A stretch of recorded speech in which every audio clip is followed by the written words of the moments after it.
ఆది మధ్యాంతములు లేని నిత్య యవ్వన స్వరూపముతో సర్వవ్యాప్తి కలిగిన జగన్మాతను వివరించే శ్రీ లలితాత్రిశతి నామార్థములు 94వ భాగము.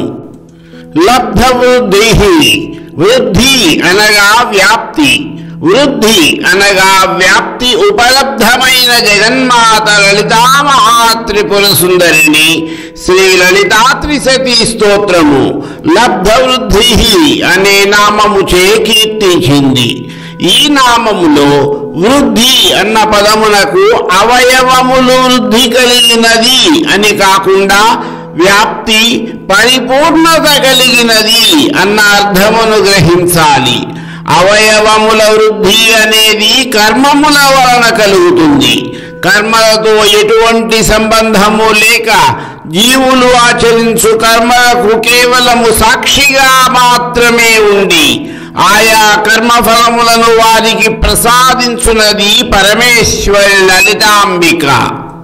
బృహదారణ్యక ఉపనిషత్తు పరమేశ్వరిని సవా ఏష మహానజ ఆత్మాన వర్ధతే కర్మణ అనగా ఈ ఆత్మ కర్మఫలములచే వృద్ధి చెందదు అని వివరించింది. శ్వేతాశ్వతర ఉపనిషత్తు నిష్క్రియం నిష్కలం, ఇది క్రియారహితము అని వివరించింది.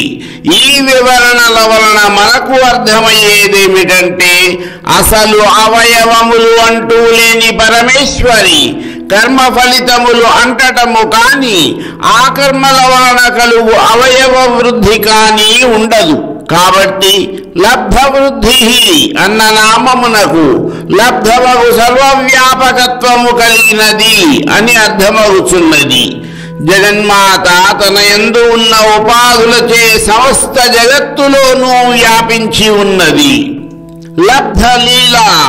లీలలు అన్న పదమునకు ఇతరులకు ప్రయోజనకరమైన కార్యములు లేదా తన యొక్క హర్షము వలన కలుగు ప్రయోజనములు అన్న అర్థముండుటచే శ్రీ లలితాత్రిశతి స్తోత్రము పరమేశ్వరి లలితాంబికను లబ్ధలీల అన్న నామముచే కీర్తించినది. తన భక్తులకు నవరస అంగీకారములైన అనేకమైన లీలలను జగదీశ్వరి లలితాంబిక లీలామానుష విగ్రహులైన శ్రీరామచంద్రుడు, శ్రీకృష్ణ భగవానుడు మొదలైన వారు ప్రదర్శించి ఉండడం మనకు అనేక పురాణముల ద్వారా విదితమే.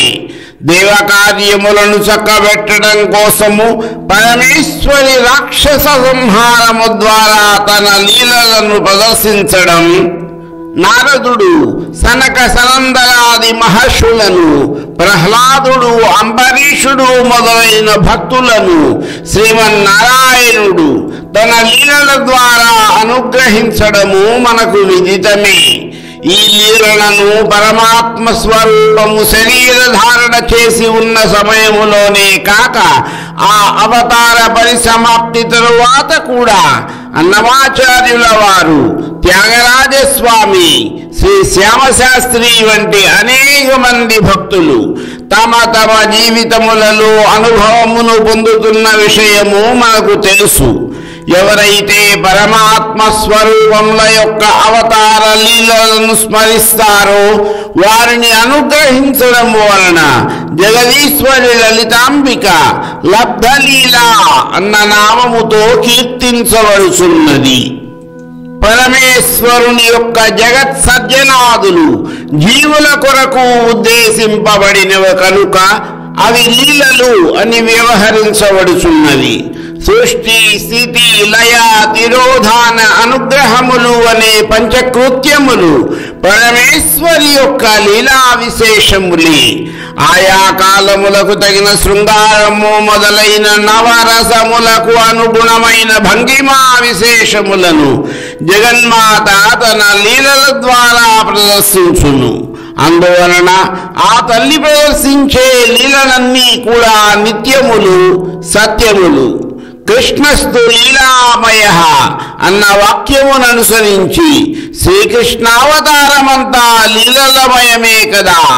అదే లబ్ధలీల అన్న నామమునకు అర్థము. లబ్ధలీల అన్న నామములు శ్రీ లలితా సహస్రనామ స్తోత్రము లీలా విగ్రహధారిణి అన్న నామముతో కీర్తించింది. లీలార్థము అనగా లీలలను ప్రదర్శించుటకు దేహమును ధారణ చేసినది పరమేశ్వరి. సృష్టి స్థితి లయ అనే క్రియలను ఆ తల్లి అవలీలప్రాయముగానే నిర్వహిస్తుంది. జగత్ సర్జనార్థము అనేక అవతారములను లీలగా ధరించినది పరమేశ్వరి. సృష్టి స్థితి లయములకు త్రిమూర్తుల యొక్క అవతారములు, ధర్మస్థాపనకు అనేక అవతారములు ధరించిన పరమేశ్వరిని శ్రీ లలితా త్రిశతి స్తోత్రము లబ్ధలీల అన్న నామముచే కీర్తించినది. లబ్ధ యవ్వనశాలిని జననము, వృద్ధి మొదలైన పరిణామము కలిగిన అవస్థలు, అపక్షయము, నాశము మొదలైన వృద్ధావస్థలు మొదలైనవి శరీరధారులైన జీవులకే ఉంటాయి. కానీ దేహము లేని నిరాకార స్వరూపిణి అయిన శ్రీమాత ఈ అవస్థలేమీ లేక నిత్య యవ్వనమును కలిగి ఉండుటచే శ్రీ లలితా త్రిశతి స్తోత్రము పరమేశ్వరి లలితాంబికను లబ్ధ యవ్వనశాలిని అనే నామముచే కీర్తించినది. యౌతి గచ్చతీతి యువా అనగా దృఢ బల వీర్యములు కల యవ్వనుడు పరమాత్మ అని వేదములు వివరించుటచే శ్రీమాత లబ్ధ యవ్వనశాలిని అని కీర్తించబడినది. బాల్య, కౌమార, యవ్వన, వార్ధక్యం అనే అనేకమైన స్వరూపములు లేని నిత్య యవ్వనమనే ఏకస్వరూప పరమేశ్వరి లలితాంబిక. బృహదారణ్యక ఉపనిషత్తు పరమేశ్వరిని అజరో అమృతో అభయో బ్రహ్మ అనగా పరబ్రహ్మ స్వరూపము అజరము, అమృతము, అభయము అని వ్యాఖ్యానించుటచే జగన్మాత లలితా మహాత్రిపుర సుందరి అస్తిత్వము అనగా ఉండుట, జననము, బాల్యము, యవ్వనము అను ప్రారంభ దశలు, అపక్షయము, ముసలితనము మొదలైన ఉత్తరావస్థలు లేక సర్వదా ఏకప్రకార స్వరూపము కలిగిన లబ్ధ యవ్వనశాలిని అన్న నామము కలిగి ప్రకాశించున్నది. మరికొన్ని నామార్థముల వివరణ నా తరువాతి భాగములో.